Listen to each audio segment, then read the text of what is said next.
আমি doctor professor সাহেবকে শ্রদ্ধা জানিয়ে কথা বলতে চাই। এই কয়েকদিন আগে একটা লোক নিয়ে হয়েছে, কি নাম,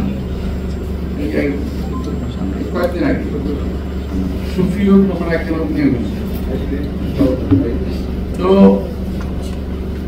আওয়ামী লীগের প্রোডাক্ট, আরো আওয়ামী লীগের প্রোডাক্ট কিন্তু আপনার এনে আছে।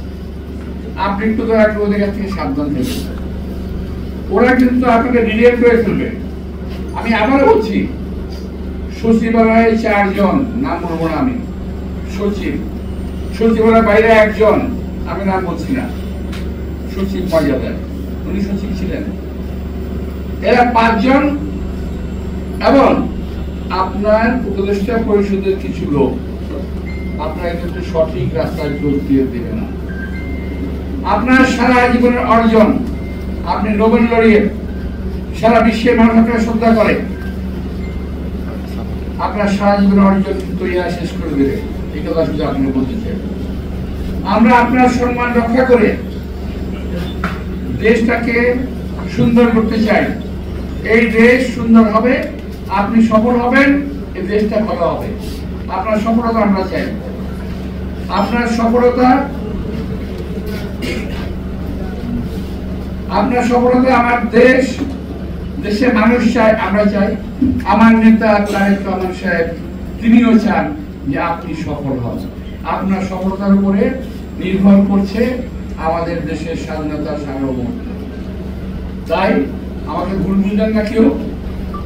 আমি বলতে চাই যে আপনি দয়া করে এদের কাছ থেকে সাবধান থাকবেন। একে অপরকে আমরা দাঁড়া বাড়াচ্ছি,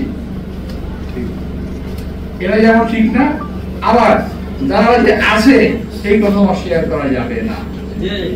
সুতরাং এদেরকে চিহ্নিত করে এদের হাত থেকে বেঁচে থাকবেন। আজকে আমি জনগণের প্রত্যাশা অনুযায়ী এই নির্বাচন কমিশন নির্বাচন দেবেন এবং ডক্টর ইউনূস সাহেব বলেছেন ডিসেম্বরে না হোক জুনে হবে। এই কথাই আমাদের একটা বিব্রতর অবস্থা ফেলে দিয়েছে। একবার বলেন ডিসেম্বর, আবার বলেন জুন। এই যে আপনাকে একটা বিরোধী অবস্থা ফেলছে, তা আপনি নন। আমি শ্রদ্ধেয় ইউনূস সাহেবকে বলতে চাই, এরা যেন আপনি দায়িত্ব বহন করেন না। আপনি ডিসেম্বরে বলার পরে আপনার অন্য একজনকে বলে দিল জুনে, পরে আপনি এটা ইন্ট্রোডিউস করলেন।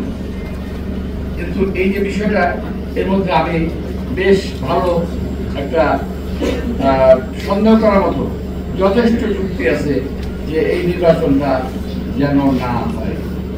প্রিয় ভাইরা, আমি একটা কথা বলি, যেটা আমার নিজের কথা, আমি আগে বলছি নিজের কথা, আমি বিশ্বাস করছি না, আমি আশা করছি, একটা কথা আছে ইংরেজিতে, hope for the best, think for the best. ভালো কিছু আশা করো, খারাপ কিছু চিন্তা করো, খারাপ কাজ চিন্তা করো, ভালো কিছু আশা করো। আমি ভালো কিছু আশা করি, খারাপটা ভাবে এইভাবে সম্ভবত নির্বাচন খুব তাড়াতাড়ি মনে করবেন না।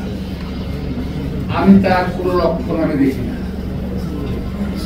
কয়েকটা দল যা শুরু করছে, এইটা না হলে নির্বাচন হবে না, ওইটা না হলে নির্বাচন হবে না, এইটা না হলে নির্বাচন হবে না।